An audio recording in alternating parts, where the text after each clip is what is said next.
I worry a lot. I think motherhood has been one of the most anxiety-inducing chapters of my life, for sure.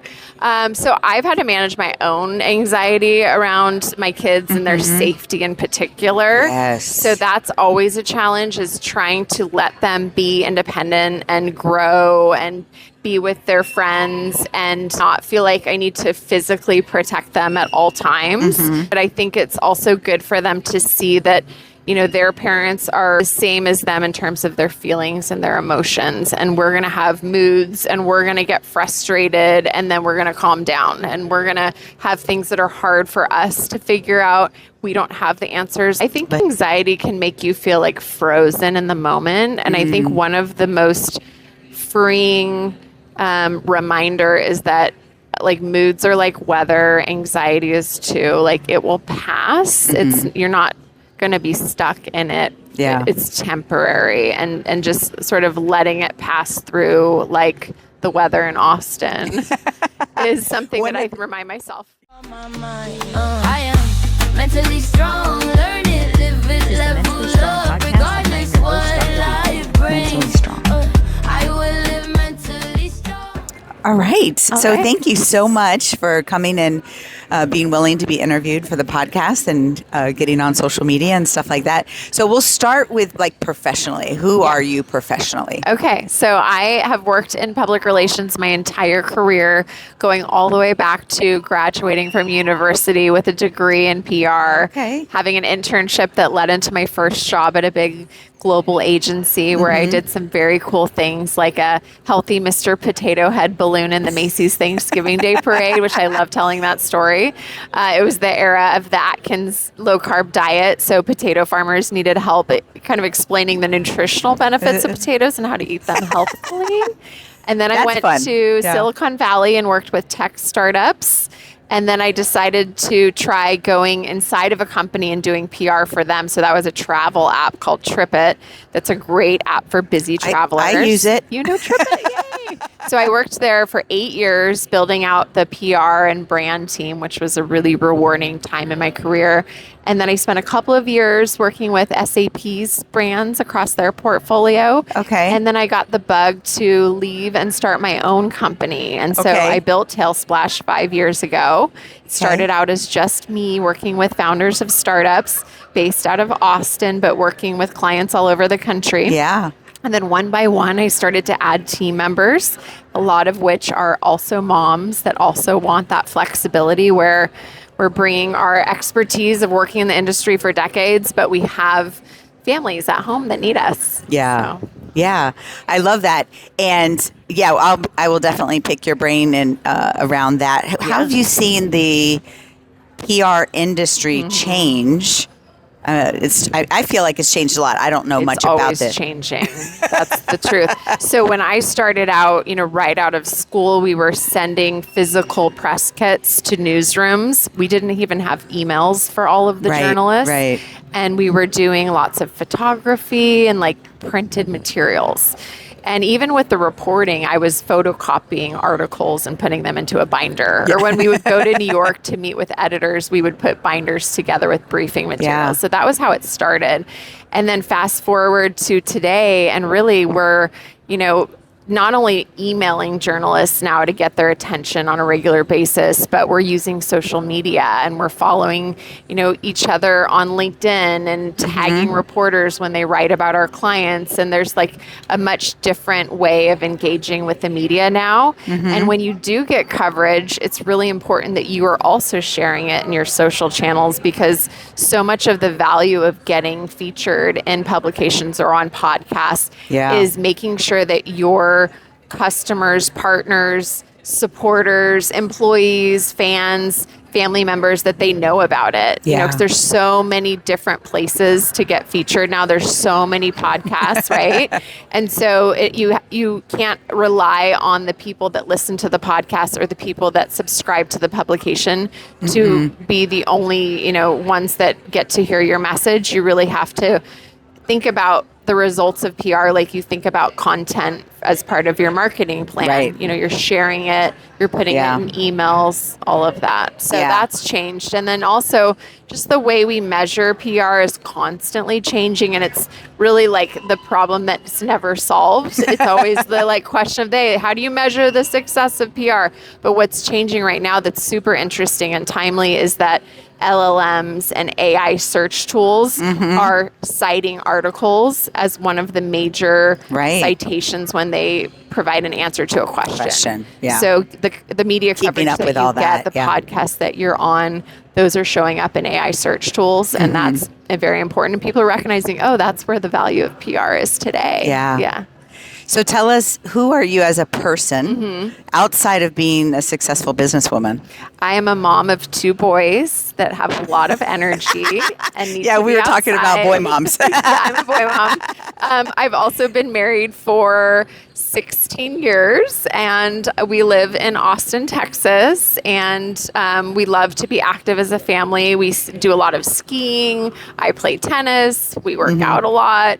So it's a combination of a very active social life, a very active fitness and outdoor activities life, family life.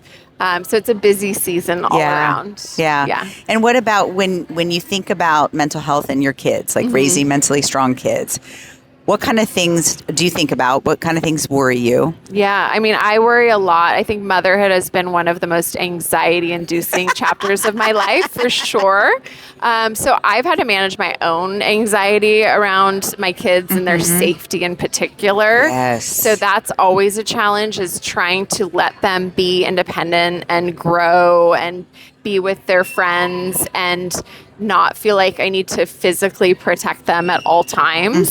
So that's been challenging, but I think it's also good for them to see that, their parents are the same as them in terms of their feelings and their emotions. And we're going to have moods, and we're going to get frustrated, and then we're going to calm down, and we're going to have things that are hard for us to figure out. We don't have the answers. Like my 8-year-old loves to ask me questions, and a lot of the time I'm like, I don't know the answer.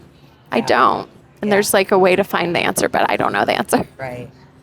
And so let's talk about what you do for that anxiety. Like when you're, and it sounds like you're trying to balance it, and you're very insightful. And insight, I think, is one of the first things that we need to really work on, right? Like we need to know that, like you said, when you said, like you get upset and you get frustrated, and being able to communicate that it's not, that this is a normal part of life. Yeah, I think anxiety can make you feel like frozen in the moment. And I think one of the most freeing reminder is that like moods are like weather, anxiety is too. Like it will pass. You're not going to be stuck in it. It's temporary, and just sort of letting it pass through, like the weather in Austin is something that I remind myself. Yeah. One of the things that I talk about a lot when it comes to anxiety is if we think about it like a continuum, because oftentimes when we're very anxious, we're like, stop being anxious, don't be anxious. And when you tell yourself not to do something, that's exactly what your body's going to do. So you're actually unintentionally fueling the fire of anxiety by doing that negative of don't be anxious, right? So if you think of it as a continuum and you like rate it. So let's say you're, having anxiety and you're like, it's a 7. Instead of trying to deep breathe to make it go away, like do deep breathing or walking or whatever your technique is to bring it down to a 5. Right? 5 is so manageable, right? And also the other thing is that anxiety is normal. Everyone should experience. It's actually a biological, part of our body. But when it gets up to moderate and severe, it decreases productivity, right? Like you said, you get frozen, right? Whereas if you could bring it down to mild, that actually helps you function better. Oh, that's a really good tip. So think of your anxiety like a continuum. Okay. It gives you more control, right? Instead of like white-knuckling till it, till it goes away like the weather. Don't just wait it out. Okay. Yeah.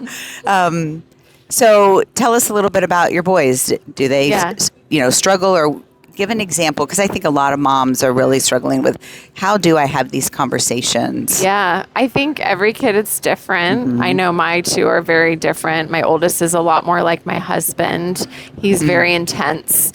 He is very passionate. He can lock into something, and he loves building things. So ever since he was little, he could build an entire Lego set for like 12 hours if we let him. Whereas my youngest is a lot like me. So it's actually helpful for us to understand our kids' personalities because they're so similar to our own. Yeah. So with my youngest, I know that like creativity and expression are really important to him. I know that he's very sensitive. I know that he also has anxiety like me, and he worries. And so it's hard as a parent because your inclination is to be like, you don't need to worry about that.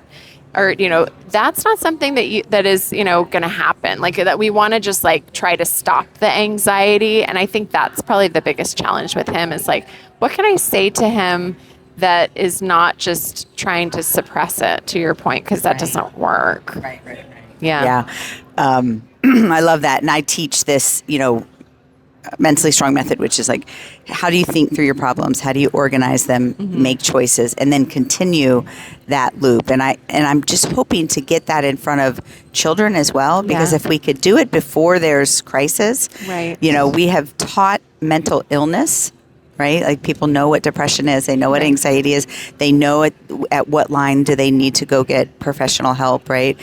But what about the in between? Like, could we, actually find that mental strength and know, how to have that kind of capacity. Yeah. It makes me think of what kids learn at school, because I know they learn some mindfulness, and both of my kids, I feel like, have learned like some yoga, and like there's a little bit of that they learn. And I feel like getting in with schools is such a great way to introduce kids to these concepts, because they're doing it with their friends and it's like very normalized, and then they really do like learn the concepts. I'm always impressed at what they bring home versus like me being the one to teach it to them. So can you trace your anxiety back to like your childhood? Yes. Yeah. I remember first of all, I was a very sensitive kid, which is something I see with my youngest son. Actually, both my kids are sensitive, but especially my youngest. I would cry all the time, and I got really self-conscious about it. And I had people like older kids kind of like point it out as like, where I was embarrassed that I was crying so much. So I kind of like stopped that at a certain point, like letting the emotions out. And I think I started to more internalize things. And I remember like this silly story of feeling so worried in a moment where like I was at a friend's house. I got gum stuck in her hair, and I literally thought I was going to jail. Aww. Like, what? But that was what I worried about as a kid. Like I feel bad because I think kids worry that something really bad is going to happen if they make a very small mistake. Yeah. And I was one of those kids. Yeah. And do you still feel like you're super sensitive? Yes. Yeah. But I don't feel like I'm as emotional when I am in the course of my day, because I feel like as a business owner, you're sort of like fortified and you're just like doing your thing. But and you can't just start crying in the zone. But when I stop working, those are when the emotions start to kind of come out, and then I'm like, what do I do with these emotions? Yeah. Have you ever had genetic testing for the COMT mutation? I don't know. I did a genetic test years ago, and I don't really know what it included, to be honest. Yeah. It was more I would like look into it. Yeah. Because if you have a double mutation on the COMT gene, you are actually biologically, physically more sensitive, and things like fish oils and there's ways to manage it other than just grit. Interesting. Yeah. I mean, I do feel like I'm more sensitive to like noise and light. So What about caffeine? I have had to limit my caffeine because of my blood pressure. So maybe. I would actually look into whether you have this COMT mutation, and that could really change. And just use AI to like ask what what kind of changes I should make if I have this. Yeah, that's a this great mutation. tip. Yeah. Thank you. Well, thank you so much for sharing. Thank And you. yeah, we'll keep in touch for sure.